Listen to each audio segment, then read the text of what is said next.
The base game is done. I have completed the story and I've hit the level cap. Let's talk about the base version of Guild Wars 2.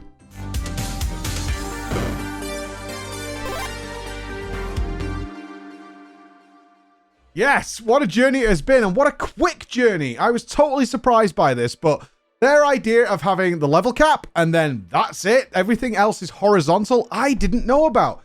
Such an interesting idea is that you have this level cap and that removes the off-putting nature of so many MMOs, which is after years of expansions, their levels have gone up to like 120, and it's like, oh, that's so daunting. And we saw World of Warcraft had to squish all the levels back so it was less oppressive to newcomers coming in. So I was very surprised at just how fast and how efficiently you can reach the level cap in Guild Wars 2. Big hats off, big shout outs to ArenaNet for that. As I hit it and I was like, I barely felt like I leveled. And that's great. In any MMO, I think the leveling, like actually just trying to get level cap, is the worst part, which is why boosts are so popular. And just being able to actually play through it, get to grips with the game, and then just hit the level cap, that was absolutely wonderful. So along my way, I did feel in my first playthrough, my first sort of 8 hours or so, is that the game felt a little unfocused. And that's because it kind of is, but intentionally. You could travel to these zones, you can stay in one zone if you want, you could do a multitude of zones, you could do all kinds of different things in order to gain experience. But the main focus is, of course, the story. Now, I mentioned in my first 8 hours or so, the story was kind of, it was, I want to say hit and miss, but that wouldn't be accurate. It was more miss than hit in a lot of places. And towards the end, the story changed gear, which I was really surprised by. I'd done several stories. I'd been introduced to various characters. Way too many characters. I'm not sure why they decided like every beat of the story needed to introduce like 3 or 4 more characters. But it got to the point where I just couldn't keep up. Like at that point, there was like 50 characters. So I was like, I remember some of these guys, like Traherne and you know, those kind of characters, but other ones that kept coming is like, this is Commander so-and-so, and this is General Brigadier, blah, blah, blah. And I was like, okay, especially coming from Final Fantasy 14, which condenses it to like 12, you know what I mean? 12 important characters. So that's something I hope goes away, because we're now approaching the time where we will hit an expansion, which is Heart of Thorns. But in between that, there's something called Living World. And I don't know what that is. It's in my log of things is, oh, you finished the base game, and then there's 2 Living World things. And one of them I have to buy separately. So I'm not sure what they are. Whether or not there's something that you can skip. Are these just ancillary things? Are they optional extras? I've no idea. But we'll find out as our journey goes on. So I do want to talk about the story a little bit, because it showed a dramatic misallocation of resources, which I thought was really strange. There's going to be some minor spoilers here, but this section of the game is like over a decade old. So, you know, the spoilers are relevant here. Is the story shifted gear into a very intense series of events involving a dragon called Zaitan and his terrorizing Lion's Arch, the main city, and this was going to end the world, and we needed to put a stop to this by talking to ghosts and all kinds of things, and it got so serious, and I was like, oh, okay, this is kind of cool. This is really interesting. This Zaitan character seems like it's going to be a big, epic dragon battle that's coming at the end of this. Of course it is, right? And they had some of the most... They're not quite as epic as Lost Ark. Lost Ark has some of the most epic set-piece story moments in any game. It beats FF14 as well, of these massive epic battles that are taking place. It feels like Lord of the Rings or something. But they were close. We were riding airships through these desolate, barren wastelands that had been destroyed in the past, taking the fight to Zaitan and his minions, and dragons attacking the ship. Now, the gameplay was a little weak, but the setting and what was happening was good. So I was enjoying a lot of this, but goddamn, if they kept saying for probably section 1 of the story, now we take the fight to Zaitan, and I'm on section 54, and we're doing something else before we can take the battle to Zaitan, and I started to get really frustrated. Yes, the scenes were epic. Yes, what we were doing was kind of cool, but at the same time, it was like, and now we're going to fight Zaitan? No, now we have to go and visit the old king and his family and this crypt, and now we need to go and find the source of the magic and all this. I was like, oh my god, and it kept going on and on and on, and I started getting really frustrated. But they clearly poured so much resources into this, ArenaNet, that they were like, look what we've made, it's so cool, right? It's really cool. And yes, it's really cool. And then the ultimate finale, the battle with Zaitan, the showdown with Zaitan, I had a stream of thousands of people laughing at me because I was doing it blind, and I've been back and checked the VOD, and they were all laughing hysterically because the Zaitan battle is the worst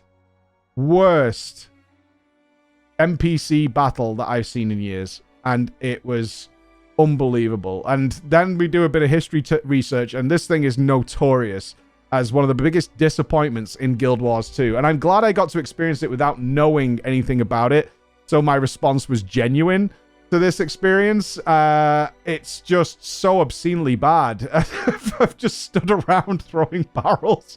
I was like, what the hell is going on? I was like, well, and I couldn't believe that this was the culmination. Is that Zaitan? Is Cthulhu-ass motherfucker here? Oh, it's not fight it with the cannons. No, on the ground. I never legitimately thought I would see a boss fight done worse than Duke Nukem Forever. And this is giving me that. That is the thing that has come to my brain.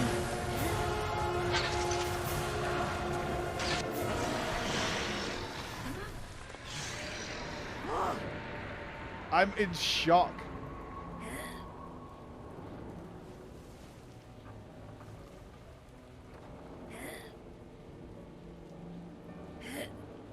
What's that noise?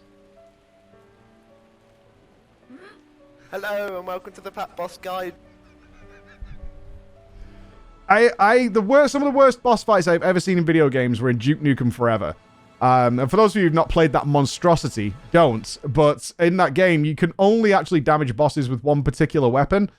And so they just had to have the weapon waiting for you in the boss arena and the infinite ammo because you might not have that weapon. It's the only weapon for some reason that does damage in a 2-weapon swap system of Duke Nukem, for Christ's sake. And I thought I'd never see a boss worse than I saw in Duke Nukem Forever. And they did. They beat it with Zaitan. And there's, I guess there's a sort of nostalgia with ArenaNet not going back and fixing it for people. It should be, though. It needs some looking at because it's so bad. But anyway, let's go move on to the good things. Because yes, the story was disappointing, but I am assured from my team who have played a lot of Guild Wars 2, it will get better.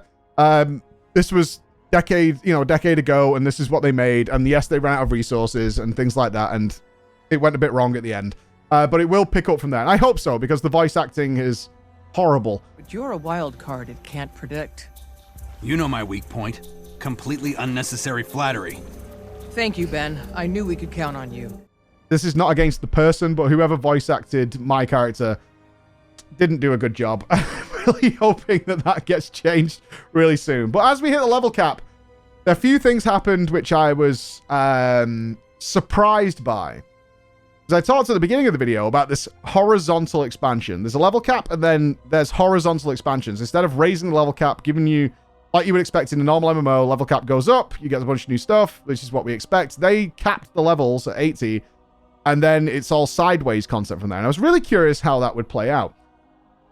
It's a little bit of an obfuscation, because as soon as you cap, you unlock sort of a new talent tree system in the Masteries that you can get. And then I unlocked a new spec called Elite Specializations, which then gave me access to a different type of build, which required more talent points. But you can get the talent points without levels. They're actually something you can get from resources in the game, such as challenges and things like that, and finding all the hero points in the maps.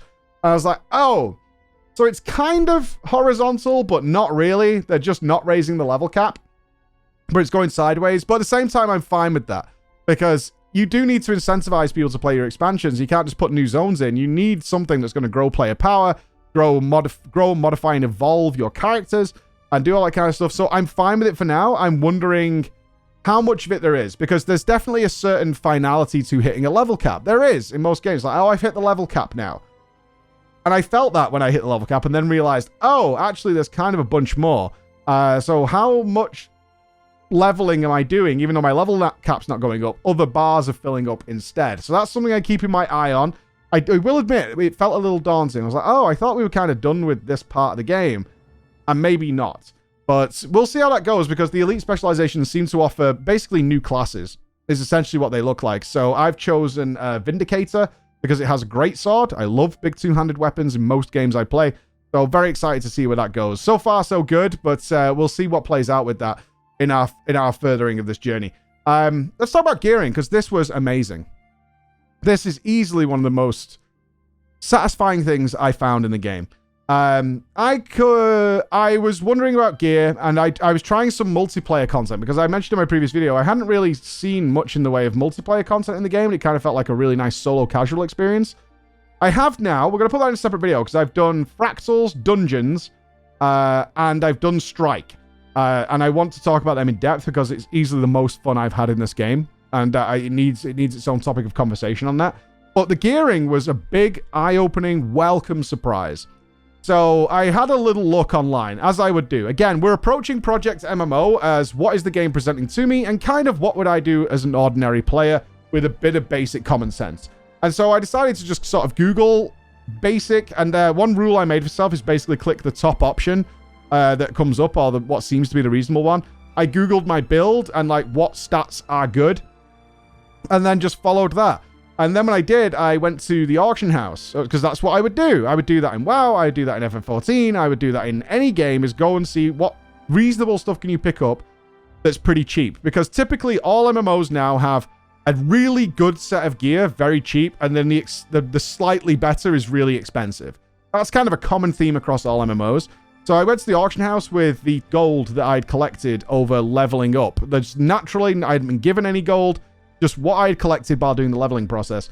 And then I found that the way the gear works is actually very similar to a World of Warcraft system, which is that they have these affixes on the gear that means it has specific stats. So in World of Warcraft, it's things like of the bear, fire flash, of the aurora, and that means it's got like very specific stats on it. And Guild Wars 2 works the exact same. So I was recommended to get Berserker stuff. So I thought it was going to be a set of Berserker armor, so like a tier set. Not like that at all. In fact, I found a set of gear that was super, super cheap with a little bit of advice. I'm not going to lie, a little bit of advice as to what it was called, that had my BIS stats in it. And it was dirt cheap, like less than a gold a piece. And I'm so happy. I am raid ready, as far as I know. Besides the Masteries and Elite Specialization, gear-wise, in terms of gear drops, I'm done. I am already more than caught up from where I need to be, including weapons.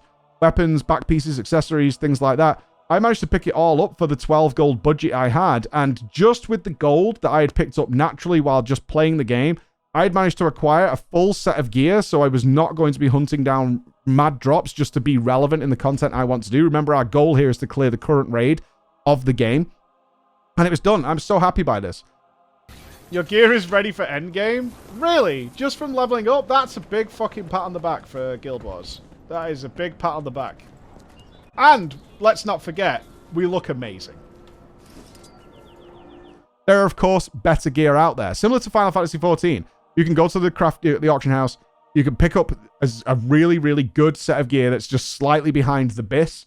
And you're good to go. You could just jump into any content you want to do at that point. Guild Wars 2 worked the exact same, and I literally just used the gold that I leveled up with to buy a full set of armor, which got me right up there, including all the sigils that you put in it. So then I found out, this is a good thing, instead of like tier sets, so I'm looking for shoulders from this guy, I'm looking for chest from this guy, you apply your own tier set bonuses, and it's like 6 slots. So it's like, hey, if you put 6 of these same type of gems in, they're all extra set bonuses that mount up to extra bonuses. So I filled that out as well. Totally good. Really good. I'm really happy with what my character looks like. And it was the best thing I've seen so far in terms of a casual player experience is, oh, I don't need to like cap and run around in a potato sack and try and just get going somewhere and go through sort of normal dungeons and heroic dungeons, you know, the usual type of process. It's like, no, just go to the auction house. There's a really cool, cheap set of gear that'll bring you right up to raid level. You'll be competitive with everybody. I will say the downside is that I get so many items that drop in this game. A lot of people call Guild Wars 2 inventory wars. I get that. They just flood you with items, and I now know that there's literally nothing I can get from them that would be an upgrade. But at the same time, that's also sped up my inventory management in that I can get all this gear and just salvage it into bits and pieces and then dump it away and clear my inventory again. So there's swings and roundabouts to that, but as somebody who doesn't really play these games for gear acquisition, I find that the least interesting, especially after all these years I've been doing it. It's like, it's always replaced next season or whatever. This is great for me. I'm up. I'm ready to go. I don't need to worry about farming that stuff. Absolutely 10 out of 10 that I could do that. I did learn about ascended gear and some extra bonuses I could put into that, but that's something I'm going to research next. I haven't looked into that very deeply, but it was something I could see the vendors were trying to give me for certain currencies and things like that. So that's what I got from the level cap experience.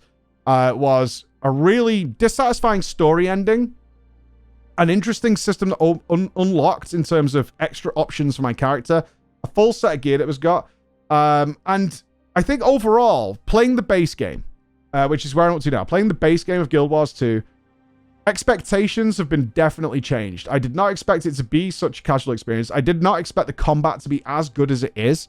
It's really fun, really satisfying, lots of options. I'm learning a lot of mechanics I'll go to in the group stuff, such as what CC breakers are, what the bars mean, how the debuffs and stuff work. I'm utterly shocked that there's a lack of UI customization. That is mind-blowing to me. A little bit of research shows that ArenaNet wants people to know it's Guild Wars 2 immediately looking at it. I ran a test that it's very obvious to tell what game people are playing with, even with UI modifications. There's nobody who's confusing Guild Wars 2 for something else. And there's definitely things on my UI I would like to change, like debuff timers and things like that. I struggle with tiny debuff buttons, and I want them obvious. That's how I have them in every game.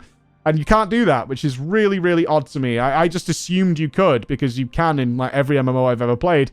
But in Guild Wars 2, no. But on the other side of that, the really light, fun, silly nature of the game. I was expecting Guild Wars 2 to be a reasonably serious game. But there's some ridiculous stuff like big head mode. For your people. I see. Okay. Oh my fucking god.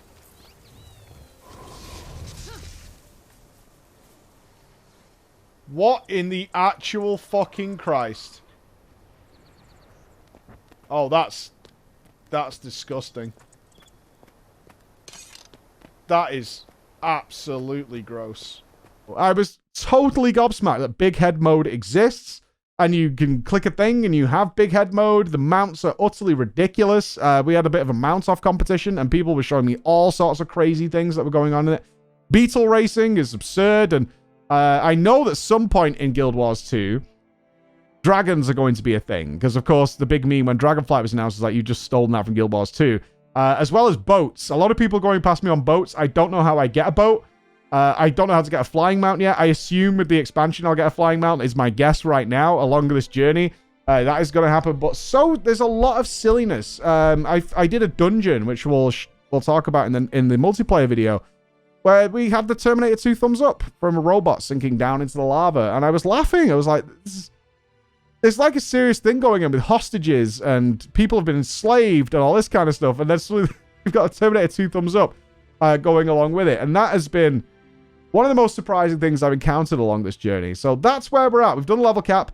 My next plan with Guild Wars 2 is to have a look at what is Living World. I don't know what it is. Is it worth going, or is it worth jumping into Heart of Thorns? And whether or not, and more importantly, what changed? And this is all part of my journey with learning these MMOs, is what did they like about the base game, and what did they feel they needed to immediately change? Which is why I might do Living World Season 1, to find out what... This is their first extra piece of content they added to the game, as far as I know. And then they took it out for years and reintroduced it. Like, it's a supplemental piece, I believe. I kind of want to know, what did they go, oh, yeah, we got that wrong. We need to change that straight away. And see where they develop from there. Because that's what we did with Final Fantasy, is we saw this, like, WoW-inspired setup in A Realm Reborn vector off into its own path very quickly, which led to the success of FF14 now. And Guild Wars 2 has done the same. Still hugely successful. The zones are bustling with people. No matter where you go, there's people doing stuff everywhere, and it's really nice to have that feeling in an MMO, and it's still there now. So that's where we're up to. Excited for where the next thing takes me. I'm certainly enjoying my time a lot. More than I thought I would. Like, sometimes we check these games like, oh, okay, we're going to check out the raid, and yeah, I get it. But in terms of gearing acquisition, I haven't got into the advanced stuff yet. But for a start... huge win in my books. So thank you very much for listening. In the next video, we'll jump into what I found in a lot of the multiplayer stuff that I've checked out. All right.